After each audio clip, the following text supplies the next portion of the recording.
Hey, what's up everybody? Welcome to another episode of B is for Build. In this episode, we're working on the FJ Cruiser. That's right.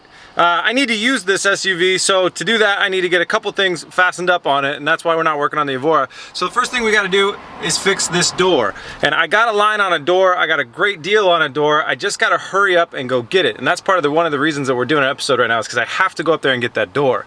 So, I gotta go to Washington to get a door.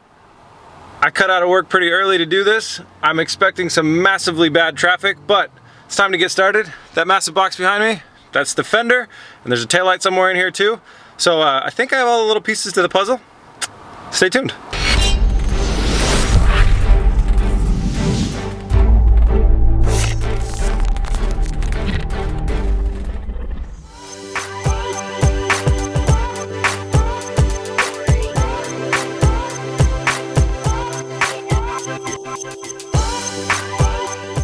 Alright, 45-minute drive, but we made it. We are out in the absolute middle of nowhere, but this place looks pretty legit, so let's go check out that door.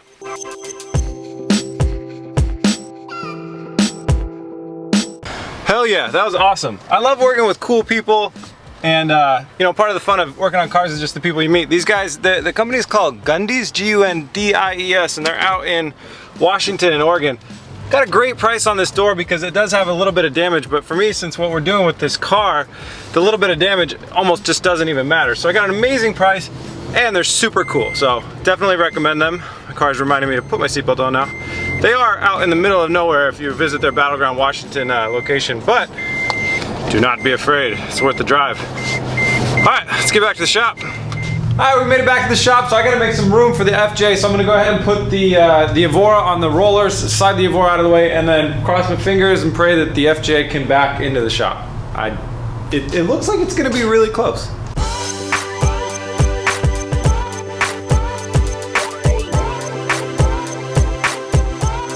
All right, we finally got this beast in the shop. Camera angle is gonna be a little different than normal. We might have to use a different camera because we are very tight for space, unfortunately, with the two cars in here. One thing that's worth noting is if I take this door off, I have to get the other one on or else I don't have a ride home tonight. This is my ride home, so whatever I do, I gotta finish, which is different than normal.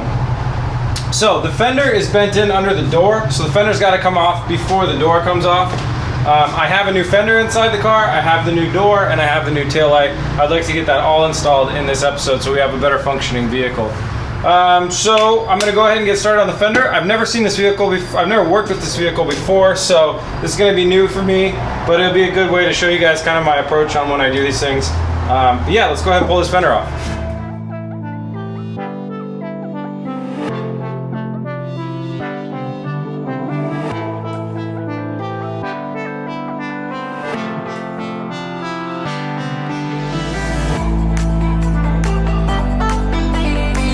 Alright, let's do a quick update because things went sideways real fast. So I got a couple bolts out of that. I got all the bolts off the top of the fender. It wasn't loosening up very well.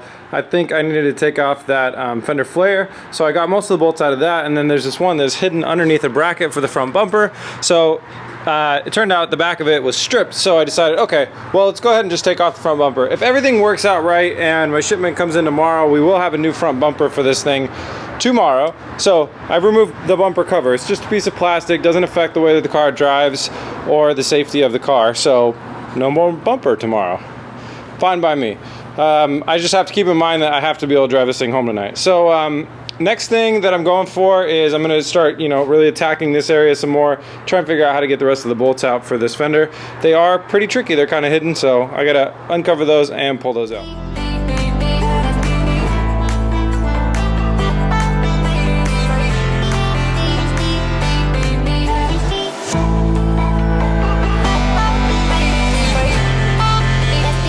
I had to take a couple more things off than planned, but hopefully that's as far broken down as this thing's gonna get tonight, because I gotta drive it home at some point.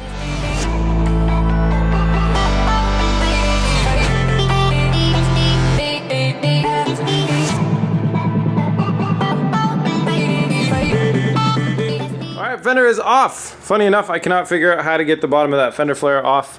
So it's just hanging on there. That fender's a total pain in the ass. You have to take a lot of the car apart to get it off, but it's off. So the next thing that we want to do is when you have the fender off, it gives you tons of room to access these bolts that hang the doors. So it's time to move the attention over to the door. Now you want to strip the panel from the inside of the door. Like my new door didn't come with a full panel, so first thing you want to do is basically open up the door while it's on the hinges and you have it open and start dissecting it from the car.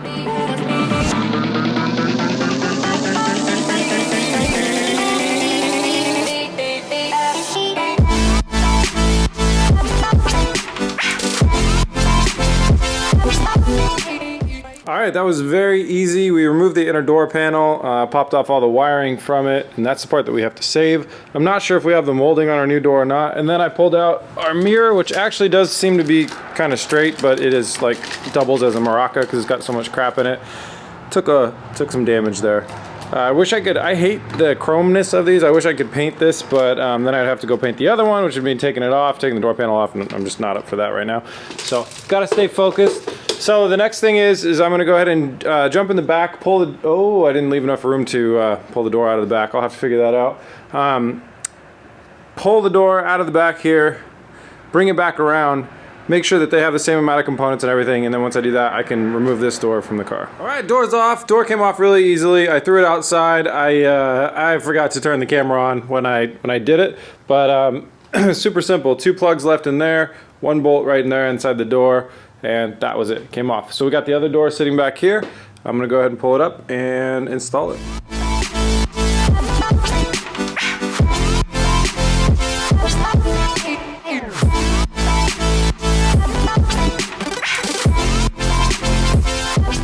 Alright, let me walk you guys around this new door situation. So inside of the door, pretty simple, pretty similar, except, hey, we got glass now. And that one comes with some sort of upgraded 3-way, 4-way speaker nonsense. Great. So this door came from that yard that I was at earlier today, and I got it for $300. So I was on that website, carpart.com, so I think it's car-part.com, which I love using for common cars. The Evora, good luck, you're not going to find anything on there. This car, there's lots and lots of parts on there, so I was able to find the door that color matched the car, and because it has a dent right here, it's a very, very like light dent, probably some paint scraping or stuff, or maybe I did that today, and then there's a dent right about here. It was listed as needing about 7 hours worth of work. So the price went down on this door. Was originally $625. They brought it down to $300 for me. So I got the door with the window glass for $300. And when I shut it all the way, our roof line now is perfect. Everything's looking great. Sorry, the lighting is really strange. Everything's getting orangey. This is obviously all scratched up, but this is flush. So we're not gonna get like wind noise. And I know it's kind of strange, but I really like the look of all this like chaos. So pretty cool. $300 really, really changes the look of what we got going on. So I'm gonna go ahead and bolt up the mirror to that and then throw on the inside door panel, and then I think we're ready to move on to the fender.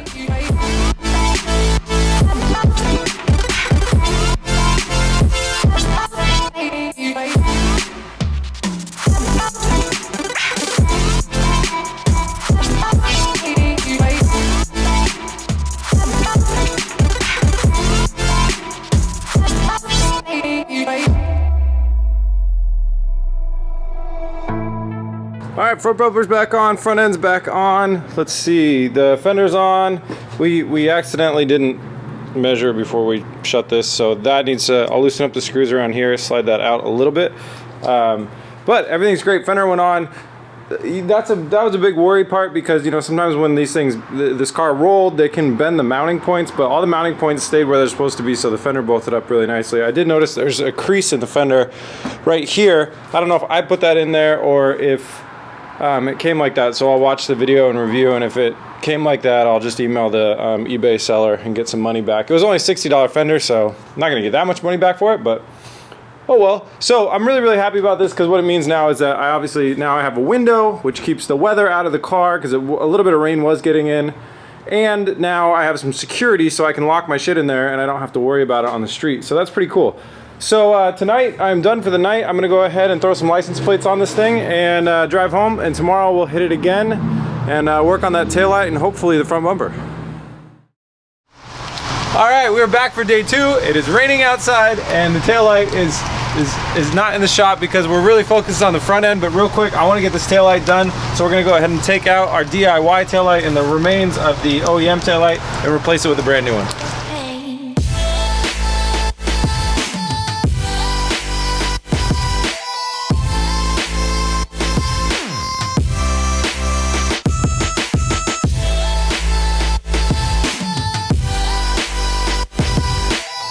All right, so we didn't actually have the right plug. This is just goes to as a reminder that whenever you're like hacking together a car or whatever, when we were in that parking lot in Washington, I took the plug that went on here that the bolt connected to, I threw in a bag, and that bag ended up in the trash. Now we didn't have the right plug. We tried to hotwire with some stuff that we got down at the store. None of it really worked out. So we're just gonna call it good for now. I ordered that part in today. It's gonna be here tomorrow, so I will wire it up tomorrow. For today, Eric's gonna give me a ride home, and this will stay in the shop. So we're gonna go ahead and move over to the front, the fun stuff, and work with this massive bumper and try and get the bumper mounted on the car.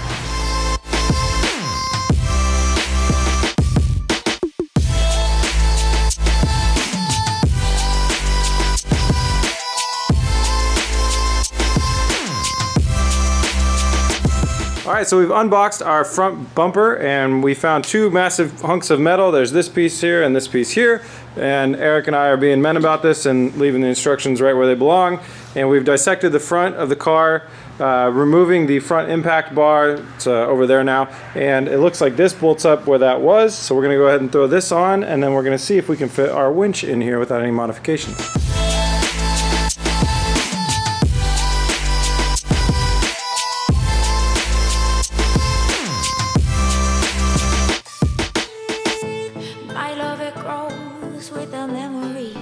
Alright, now that we got the bumper test fitted, we're going to pull this back off and then place our winch in the winching place. This company, Rough Country, a couple people from the company actually walked by us for build. They hit me up on email and said, hey, we want to send you some parts, and you can throw them on the adventure build. So big thanks to Rough Country. We're going to start with the installation of this. It's the RS12000 and it's a synthetic. Not exactly sure what all that means, but it's awesome. It's got 12,000 pounds of winching power, and this winch was provided by them. There will be a link in the description to Rough Country's website. They have all sorts of awesome stuff, vehicle accessories, mostly for off-road and for trucks. So go ahead and check them out. Big thanks to Rough Country, and we're gonna go ahead and install this winch right now.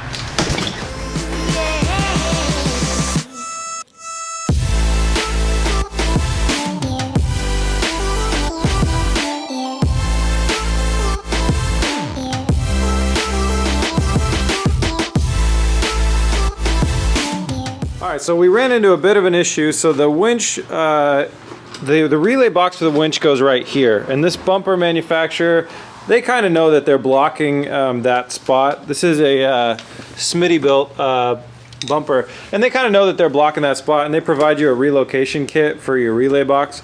But we didn't really want to do that because if you remember in the rendering that we're going to try and shove a light bar right up there.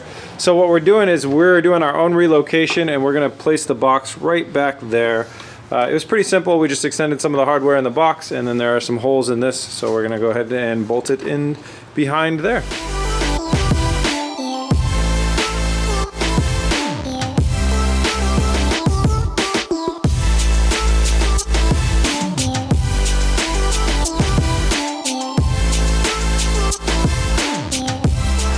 All right, everything is wired up. We got our control box, our relay box back here, and the wire for the control runs out to here. Eric, you did a lot of this work. Why don't you do the...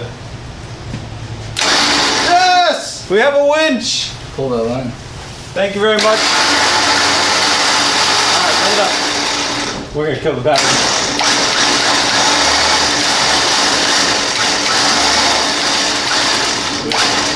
Alright, thanks to Rough Country for this winch. This is awesome. It took us, what would you say, maybe less than an hour to install? 45 minutes. 45 minutes, and we did the custom relay box. If we wouldn't have done that, then it would have been even less. Alright, we're gonna, I think we only have 4 more bolts to finish this front bumper installation.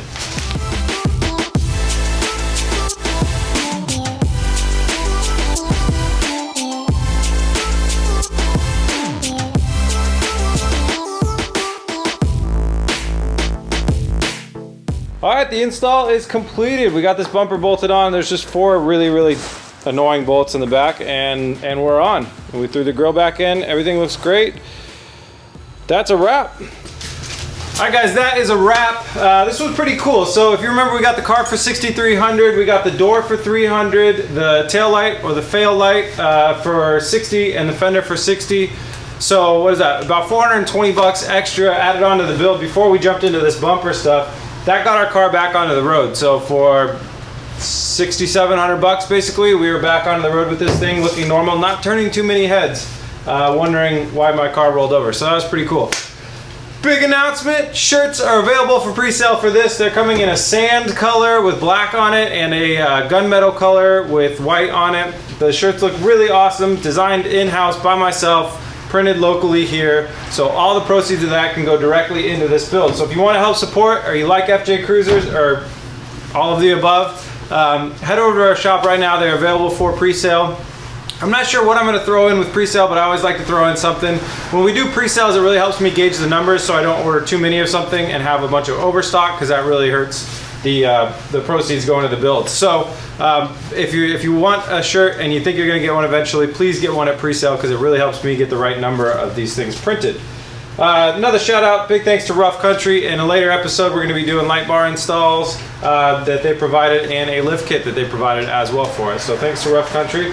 All right, that's a wrap. As I mentioned before, head over to bsforbuild.com, scroll down to the shop. That's where the shirts, the hats, all the goodness are at. And you can find us at facebook.com/bsforbuild, and we are bsforbuild on Instagram.